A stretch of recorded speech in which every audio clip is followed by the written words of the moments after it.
नमस्कार, स्वागत है आपका हमारे YouTube चैनल पर। मैं हूं नीलम शुक्ला देवांगन और हमारे इस फोरम में हम चर्चा करते हैं उन मुद्दों के बारे में जिस पर आसानी से लोगों का ध्यान नहीं जाता है। जी हाँ, हम बात करते हैं उन मुद्दों की जिस पर ध्यान केंद्रित करने की तो जरूरत है, लेकिन जिसे लगातार नजरअंदाज कर दिया जाता है। आज हम बात करेंगे छत्तीसगढ़ की। 2019 में कांग्रेस ने जबरदस्त परफॉर्म करते हुए वहां पर जीत दर्ज की और अपनी सरकार बनाई। कांग्रेस लगातार 15 साल तक सत्ता से दूर थी। जी हाँ, छत्तीसगढ़ में 15 सालों तक बीजेपी का शासन था। 2000 में छत्तीसगढ़ बना और छत्तीसगढ़ बनने के बाद 2003 में जब पहली बार वहां चुनाव हुए तो वहां पर भाजपा ने जीत दर्ज की और फिर ये जीत लगातार 3 बार तक रही और 3 बार तक वहां पर मुख्यमंत्री बने रहे डॉक्टर रमन सिंह। 2019 में जब कांग्रेस सत्ता में आई तो वो 3 वादों के साथ सत्ता में आई। पहला वादा था धान का समर्थन मूल्य बढ़ाने का, दूसरा वादा था किसानों की ऋण माफी का और तीसरा जो सबसे बड़ा वादा था प्रदेश में शराबबंदी का। इन 3 वादों के कारण छत्तीसगढ़ में कांग्रेस की सरकार बनी। लेकिन क्या कांग्रेस ने इन वादों को पूरा किया? और अगर कांग्रेस ने इन वादों को पूरा नहीं किया तो ये कौन बताएगा जनता को जाकर कि कांग्रेस ने ये वादे किए थे और इन्हें पूरा नहीं किया? विपक्ष बताएगा। जी हाँ, विपक्ष, जो कि इस समय भाजपा है। लेकिन हम विपक्ष के अगर कार्यशैली की बात करें, हम विपक्ष के अगर मुद्दों की बात करें, हम विपक्ष के अगर जिस तरह के फैसले वहां ले रही है विपक्ष उसकी बात करें तो वो आपको संदेहों के घेरे में डालता है कि क्या सच में वहां विपक्ष है या फिर सत्ता पक्ष के साथ मिलकर एक दूसरा पहिया बनकर सत्ता के साथ साथ चलने वाले लोग उस विपक्ष में मौजूद हैं। जी हाँ, ये एक बहुत बड़ा आरोप है, लेकिन मैं आपको पॉइंट टू पॉइंट बताऊंगी कि कैसे छत्तीसगढ़ में बीजेपी दिन प्रतिदिन कमजोर पर कमजोर होती जा रही है। और अगर यही स्थिति रही तो आगामी 2025 में जब विधानसभा चुनाव होंगे तो बीजेपी सत्ता में वापसी कर पाए ऐसी कोई संभावना नहीं दिखती अगर यही स्थितियां इसी तरह से चलती रही। तो सबसे पहले अगर हम बात करें कि इस समय छत्तीसगढ़ में बीजेपी को संचालित कौन कर रहा है तो उसमें सबसे बड़ा नाम आता है पूर्व मुख्यमंत्री डॉक्टर रमन सिंह का, उनके साथ ही धर्मलाल कौशिक का, उन्हीं के साथ ही गौरीशंकर अग्रवाल का और उन्हीं के साथ ही राजेश मूणत का। जी हाँ, ये 4-5 लोग हैं जो इस समय बीजेपी का नेतृत्व कर रहे हैं छत्तीसगढ़ में। अब मैं बात करती हूँ मुद्दों की कि छत्तीसगढ़ में मुद्दे क्या हैं और विपक्ष इन मुद्दों को क्यों नहीं उठा पा रहा है। जैसा कि मैंने आपको बताया कि कांग्रेस ने 2019 में सत्ता इसलिए हासिल की कि उन्होंने प्रमुख 3 वादे किए छत्तीसगढ़ वासियों से। पहला वादा किया कि वो धान का समर्थन मूल्य बढ़ा देंगे, दूसरा वादा किया कि किसानों का ऋण माफ कर देंगे और तीसरा वादा किया कि प्रदेश में शराबबंदी कर देंगे। अब आते हैं हम धान के समर्थन मूल्य पर। धान का समर्थन मूल्य अगर आप देखेंगे तो छत्तीसगढ़ सरकार ने बढ़ा दिया है और धान का समर्थन मूल्य बढ़कर इस समय अगर किसान तक पहुंचे तो काफी फायदेमंद है। लेकिन वो आम किसान, जो निम्न दर्जे का किसान है, जो मध्यम वर्गीय किसान है, उस तक वो लाभ नहीं पहुंच पा रहा है।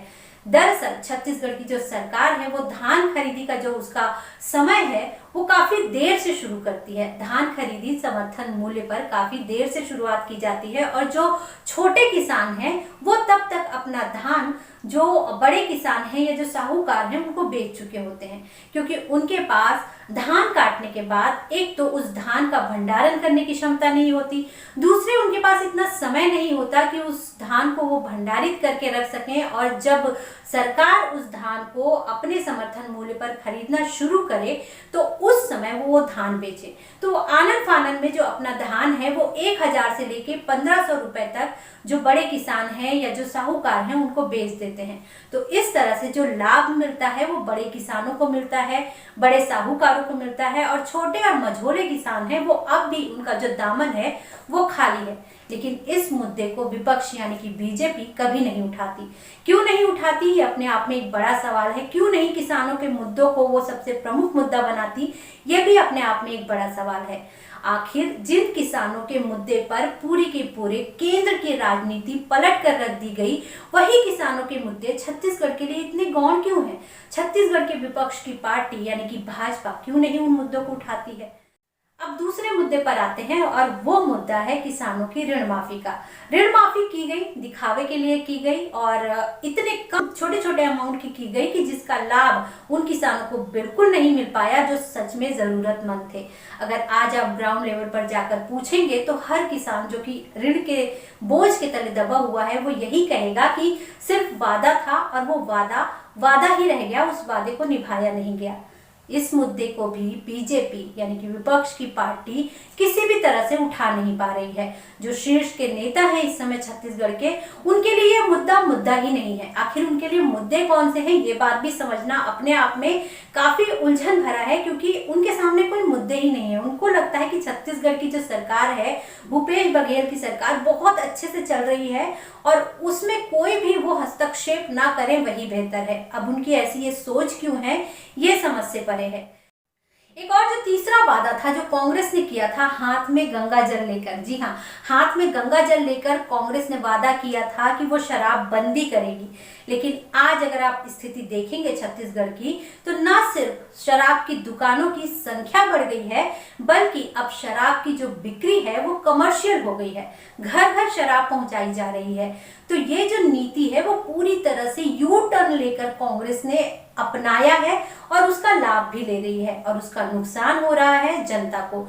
मैं आपको ये भी बताऊंगी कि जनता को इसका नुकसान किस किस तरह से हो रहा है। लेकिन उससे पहले मैं विपक्ष की जो पार्टी है बीजेपी, डॉक्टर रमन सिंह, राजेश मूणत, गौरीशंकर अग्रवाल, धर्मलाल कौशिक, आप सबसे पूछना चाहूंगी कि आखिर इस मुद्दे को आप लोग क्यों नहीं उठाते हैं? आखिर वो क्या कारण है जिसके कारण आप लोगों ने चुप्पी साध रखी है?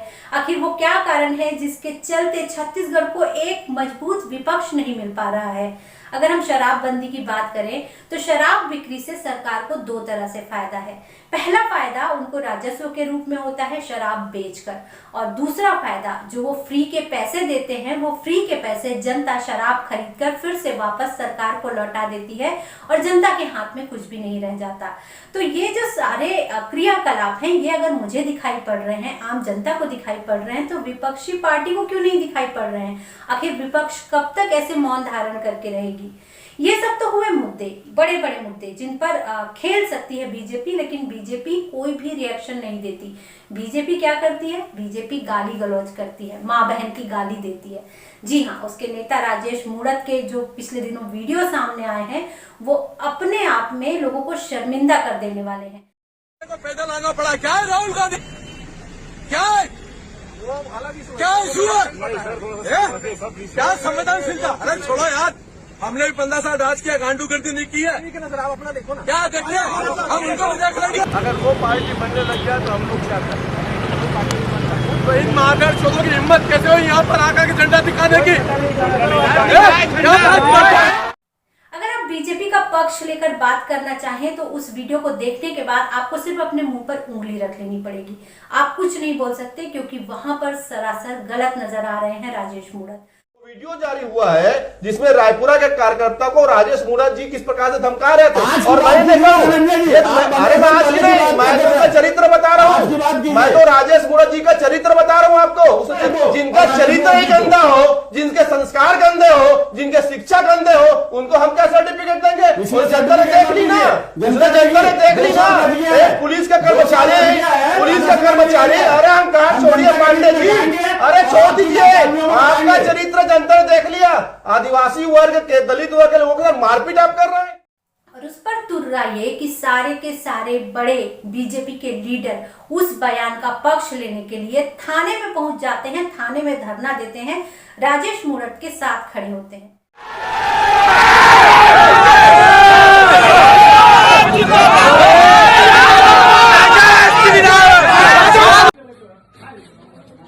हम लोगों को उठा करके लेकर के आए और पुलिस वालों ने बेरहमी से मारपीट की है।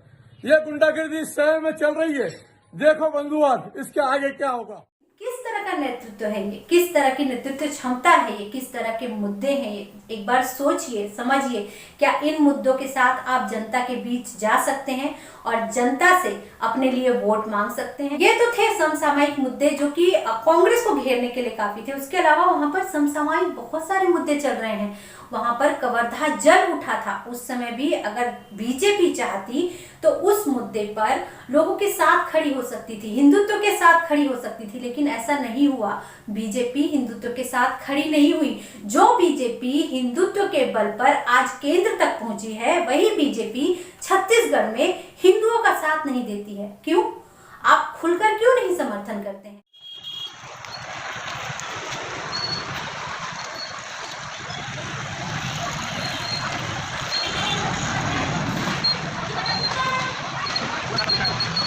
कोई नाना साझा बड़ी शामिल है लड़ाई देखना है।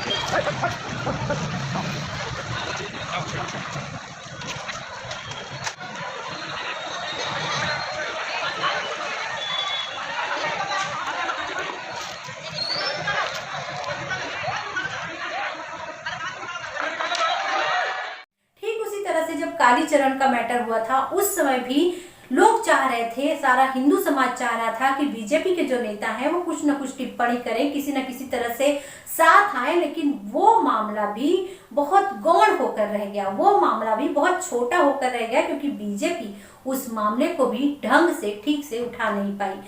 तो ऐसी बहुत सी कमियां हैं जो प्रदेश की जो विपक्षी पार्टी है बीजेपी, वहां देखने को मिल रही है। और समय रहते अगर इस पर काबू नहीं पाया गया तो यकीनन 2025 भी बीजेपी के हाथ से जाने वाला है। तो मैं चाहती हूँ कि मेरा ये जो वीडियो है सही जगह तक पहुंच सके और ये लोग ये समझ सके कि छत्तीसगढ़ में भी अब आपको जागने की जरूरत है, बीजेपी के नेताओं को जागने की जरूरत है। और अगर पुराने नेताओं से काम नहीं हो पा रहा है तो क्यों ना नेतृत्व नए लोगों को दे दिया जाए, ताकि नए सिरे से बीजेपी में कुछ काम हो। दरअसल छत्तीसगढ़ के अगर ग्राउंड लेवल की बात की जाए तो बीजेपी हमेशा से सत्ता में रही है। जब से छत्तीसगढ़ बना है उसके बाद से लेकर 2019 तक बीजेपी सत्ता में रही है। और जब कोई पार्टी सत्ता में रहती है तो उसके कार्यकर्ता निष्क्रिय से हो जाते हैं, उनके पास काम करने के लिए कुछ नहीं होता है, क्योंकि धरना प्रदर्शन जो विपक्ष की पार्टी है वो करती है। तो इस तरह से पिछले 15 सालों में कांग्रेस मजबूत पर मजबूत होती चली गई, जमीनी स्तर से उसके नेता उठते चले गए, लेकिन दूसरी ओर बीजेपी जमीनी स्तर से कटती चली गई, उसके कार्यकर्ता रिलैक्स होते चले गए। और अब जबकि उनके जागने का समय है, उनको जगाने का समय है, तो जो नेतृत्व है, जो बागडोर है वहां पर लोगों के हाथ में, वो उनको जगा नहीं पा रहे हैं, वो उनको उठा नहीं पा रहे हैं।